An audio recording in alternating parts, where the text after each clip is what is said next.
எல்லாருக்கும் நமஸ்காரம். ஆக்சுவலாக இப்போ நாங்கள் போயிட்டு இருக்கோம் கோயிலுக்கு தான். இந்த பார்வதி சுயம்பர யாகம்ங்கிறது எல்லாருக்கும் புதுசு மாதிரி, எனக்கும் ஃபர்ஸ்ட் டைம் தான் இது. அந்த யாகத்தில் நான் கலந்துட்டதே கிடையாது. ஆனாலும் ரொம்ப சந்தோஷமாக இருக்குது இந்த ஒரு பதிவை வந்து நான் உங்கள்கிட்ட காமிக்கிறதுக்கு.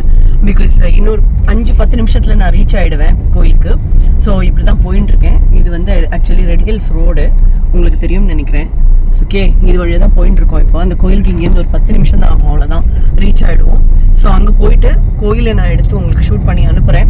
எல்லாருமே இந்த பார்வதி சுயம்பர யாகத்தை எங்கிருந்து வேணாலும் பார்த்து ரசிக்கணும் அப்படிங்கிறதுக்காக தான் இது. பல டிவோட்டிஸ் அவளோட குழந்தைகளுக்காக அவளுக்கு கல்யாணம் நடக்கணும், நல்ல ஒரு பேர் கிடைக்கணும் அப்படிங்கறதான் அவளோட விஷ் கூட. ஸோ அது கண்டிப்பா நிறைவேறணுங்கிற ஆசை எல்லாருக்கும் உண்டு. ஸோ நானும் கண்டிப்பா எல்லாருக்காகவும் பிரார்த்திக்கிறேன். ஸோ அங்க ஆல்ரெடி வந்தாச்சு எல்லாரும், அங்க ஏற்பாடுகள் நடந்துட்டு இருக்கு. இப்ப நம்ம போனோன்னு முதல்ல அதெல்லாம் எடுத்து உங்களுக்கு நான் காமிக்க போறேன்.